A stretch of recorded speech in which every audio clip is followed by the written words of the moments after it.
1월 7일 수요일자 노준현 목사의 날마다 성경 창세기 4장 1절로 26절까지 말씀입니다. 아담이 그의 아내 하와와 동침함에 하와가 임신하여 가인을 낳고 이르되 내가 여호와로 말미암아 득남하였다 하니라. 그가 또 가인의 아우 아벨을 낳았는데 아벨은 양치는 자였고 가인은 농사하는 자였더라.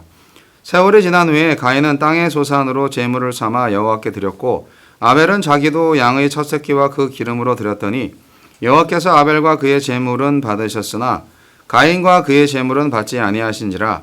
가인이 몹시 분하여 안색이 변하니 여호와께서 가인에게 이르시되 네가 분하여 함은 어찌 됨이며 안색이 변함은 어찌 됨이냐. 네가 선을 행하면 어찌 낯을 들지 못하겠느냐. 선을 행하지 아니하면 죄가 문에 엎드려 있느니라. 죄가 너를 원하나 너는 죄를 다스릴지니라. 가인이 그의 아우 아벨에게 말하고 그들이 들에 있을 때에 가인이 그의 아우 아벨을 쳐 죽이니라. 여호와께서 가인에게 이르시되 네 아우 아벨이 어디 있느냐. 그가 이르되 내가 알지 못하나이다. 내가 내 아우를 지키는 자이니까. 이르시되 네가 무엇을 하였느냐. 내 아우의 핏소리가 땅에서부터 내게 호소하느니라. 땅이 그 입을 벌려 내 손에서부터 내 아우의 피를 받았은즉 내가 땅에서 저주를 받으리니 내가 밭을 갈아도 땅이 다시는 그 효력을 내게 주지 아니할 것이요 너는 땅에서 피하며 유리하는 자가 되리라. 가인이 여호와께 아뢰되 내 죄벌이 지기가 너무 무거우니이다. 주께서 오늘 이 지면에서 나를 쫓아내시온즉 내가 주의 낯을 배웁지 못하리니 내가 땅에서 피하며 유리하는 자가 될지라. 물은 나를 만나는 자마다 나를 죽이겠나이다. 여호와께서 그에게 이르시되 그렇지 아니하다. 가인을 죽이는 자는 벌을 7배나 받으리라 하시고 가인에게 표를 주사 그를 만나는 모든 사람에게서 죽임을 면하게 하시니라. 가인이 여호와 앞을 떠나서 에덴 동쪽 노 땅에 거주하더니 아내와 동침함에 그가 임신하여 에녹을 낳은지라. 가인이 성을 쌓고 그의 아들의 이름으로 성을 이름하여 에녹이라 하니라. 에녹이 이랏을 낳고 이랏은 무후야엘을 낳고 무후야엘은 무드사엘을 낳고 무드사엘은 라멕을 낳았더라. 라멕이 두 아내를 맞이하였으니 하나의 이름은 아다요 하나의 이름은 실라였더라. 아다는 야발을 낳았으니 그는 장막에 거주하며 가축을 치는 자의 조상이 되었고 그의 아우의 이름은 유발이니 그는 수금과 퉁소를 잡는 모든 자의 조상이 되었으며 실라는 두발가인을 낳았으니 그는 구리와 쇠로 여러 가지 기구를 만드는 자요 두발가인의 누이는 나아마였더라. 라멕이 아내들에게 이르되 아다와 실라여 내 목소리를 들으라. 라멕의 아내들이여 내 말을 들으라. 나의 상처로 말미암아 내가 사람을 죽였고 나의 상함으로 말미암아 소년을 죽였도다. 가인을 위하여는 벌이 7배일진데 라멕을 위하여는 벌이 77배이리로다 하였더라. 아담이 다시 자기 아내와 동침함에 그가 아들을 낳아 그의 이름을 셋이라 하였으니 이는 하나님이 내게 가인을 죽인 아벨 대신에 다른 씨를 주셨다 함이며 셋도 아들을 낳고 그의 이름을 에노스라 하였으며 그때의 사람들이 비로소 여호와의 이름을 불렀더라. 우리의 아우를 찾으십니다. 네, 죄는 하나님과의 관계뿐 아니라 사람 사이의 관계도 깨뜨렸습니다. 가인과 아벨의 이야기는 예배의 자리에서조차 형제관계가 파괴될 수 있음을 보여줍니다. 아주 유명한 이야기죠. 최초의 살인자 가인의 이야기. 충격이죠.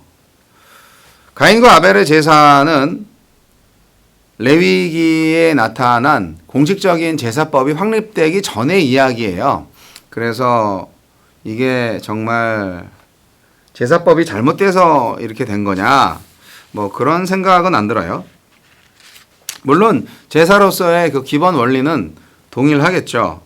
아벨이 바친 양의 첫 새끼들과 그들의 기름은 레위기에서 규정한 번제의 전형적인 모습으로 볼 수가 있습니다. 번제는 뭡니까? 제물을 통째로 불사르는 제사죠.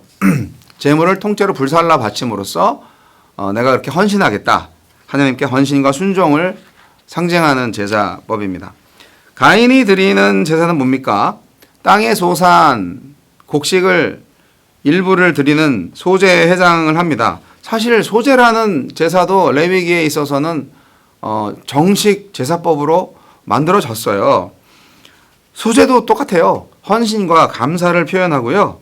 그 규례 중에 첫 소산을 하나님께 드리라는 명령도 포함되어 있잖아요. 레위기 2장을 참조하시면 우리가 알 수가 있습니다. 그러니까 소제도 정식적으로 제사가 될 수 있었다. 그러니까 양을 바쳤기 때문에 아벨의 제사를 받았고 곡식을 바쳤기 때문에 가인의 제사를 받지 않았다는 것은 아니에요. 그런 혹시 있을지 모르는 오해는 안 하는 게 좋습니다. 소제도 제사법에 분명히 있었고, 그리고 이것은 번제나 화목제랑 같이 드리는 것이 일반적이라고 레위기서 7장 11절로 13절에 나와 있습니다. 어쨌든 오늘 말씀을 통해서 하나님은 아벨의 제물은 받으시고 가인의 제물은 거절하십니다. 아니 그럼 무슨 문제가 있으면 안 받으셨다고 하면 왜 안 받았는지 좀 물어보고 이렇게 다시 제사를 지내서, 지낸다는 표현은 우리나라식인데 그렇게 해서 화해를 했어야지. 하나님이 먼저 찾아오셨잖아요. 또 가인이 이렇게 얼굴이 아주 그냥 똥낫이 된 거를 보고 너 무슨 일 있냐? 다 알면서 하나님이 그렇게 또 다가오시잖아요. 이것은 어떻게 보면은 아담이 범죄를 저질렀을 때, 숨어 있을 때 하나님이 또 찾아오셔가지고 아담아 내가 어디 있느냐, 이 광경하고 좀 비슷하지 않습니까? 항상 하나님이 먼저 찾아오신다는 것이 참 신비롭습니다. 사람은 하나님을 찾아갈 줄 모르네. 그죠? 자, 중요한 것은 그겁니다. 아벨은 믿음으로 제사했다. 믿음으로 예배를 했다. 하나님은 제물의 종류가 아니라 아벨과 가인의 마음 상태를 보는 거예요. 온전한 믿음, 하나님을 경외하는 마음으로 제사를 드린 아벨의 제물은 받으셨고요. 가인은 어때요? 제물만 드렸어요. 그러나 마음은 드리지 못한 거죠. 그것이 가인의 잘못입니다. 하나님은 가인한테 3번의 기회를 주십니다. 가인은 끝내 돌이키지 않고 떠나죠. 이것이 가인, 즉 죄를 지은 자의 전형적인 모습입니다. 자, 그러면 3번의 기회가 뭐였냐고요? 네, 첫 번째는 가인의 제물을 거절하심으로써 가인이 자신을 먼저 돌아보기를 바라셨어요. 하나님은. 그런데 자신을 돌아보는 대신에 동생을 죽여버리고 맙니다. 그 다음에 하나님 또 질문하셨죠. 너의 아우 아벨이 어디 있느냐 물어봤죠. 그랬더니 뭐라고 대답을 했나요? 내가 아우를 지키는 사람입니까? 또 이런 또 망언을 하지 않았겠어요? 뻔뻔하게 반박하는 가인. 살인죄에 대해서 전혀 생각을 못하고 있네요. 자기가 살인했다는 것에 대해서 전혀 양심의 가책을 느끼지 못하고 있어요. 그리고 살인죄에 대한 징계가 너무 가혹하다. 또 그렇게 뻔뻔하게 반박하는 가인을 저와 여러분이 하나님이라면 어떻게 하시겠습니까? 정말 지독한 이기주의자가 아닐까 생각이 듭니다.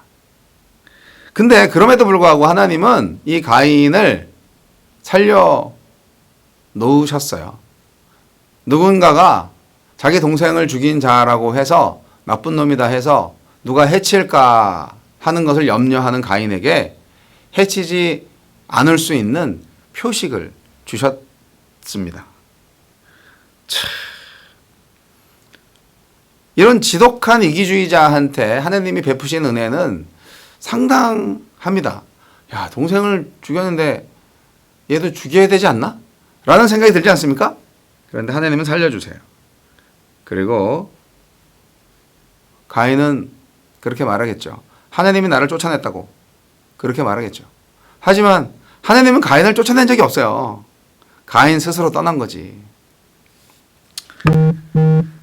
하나님을 떠난 가인이 하나님 대신 택한 것이 뭡니까? 바로 성입니다. 성. 자기를 지킬 수 있는 것은 자신뿐이라고 생각을 했을 거예요. 성은 그래서 그 불안한 마음의 표출이고요.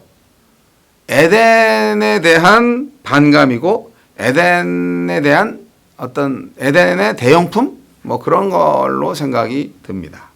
가인의 후손들도 문명의 창시자들이죠. 하지만 그 화려한 문명이 그들의 포악함을 감출 수는 없었습니다. 살인자에서 살인자로 연결되는 섬뜩한 스토리가 가인의 이야기, 가인의 후손 이야기가 된 거죠. 하지만 창세기 4장에는 가인의 이야기만 있는 것은 아닙니다. 하나님은 셋을 통해서 희망의 역사를 다시 쓰고 있습니다. 에노스라는 사람의 이름이 좀 상징적이에요. 셋이 아들을 낳고 이름을 에노스라고 했는데 그때 비로소 사람들이 여호와 이름을 불렀다. 이런 말씀이 있잖아요. 오늘 26절에 4장 26절. 굉장히 중요한 말씀인데 이 에노스라는 것이 사람이라는 뜻이죠. 결국 인간이 초인이 아니라 사람이다 라고 인정하는 것을 통해서 하나님과 인간의 구분이 이루어지고 자기 인식이 이루어지고 자기 정체성이 확립되고 발견되고 그리고 관계가 다시 리셋되는 거죠. 누가 했어요 이거를? 하나님이 하셨어요. 하나님이 다시 아담과 하와에게 동침할 수 있고 또한 임신할 수 있도록 허락하셔서 뭐 아들 둘 다 잃어버렸잖아요. 아벨은 죽고 가인은 떠나고 얼마나 낭망했겠어요. 그래서 셋이 나왔어요. 네. 에노스는 사람이라는 뜻을 가진 단어이지만 특별히 죽음을 피할 수 없는 유한한 존재임을 강조하는 단어입니다. 그래서 우리는 사람이다. 유한한 존재다. 우리는 피조물이다. 이것을 인정하고 하나님을 인정하는 행위. 이것이 우리 인간의 기본적인 하나님과의 정상적인 관계입니다. 그 관계가 다시 시작이 되는 것으로 창세기 4장은 마무리하고 있습니다.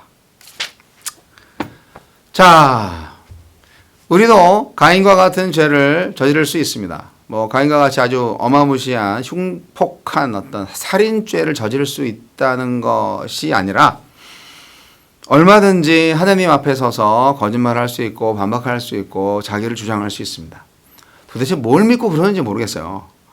하지만 하나님께서 임재하시고 그분을 경외할 수 있는 마음을 정말 주신다면 하나님이 나를 찾아오실 때 나의 정체성을 제대로 알아야만 합니다. 에노스라는 나의 정체성을 알게 될 때 그것이 바로 은혜예요. 그것이 바로 새로운 바른 관계로의 새 출발입니다. 오늘 에노스이십니까?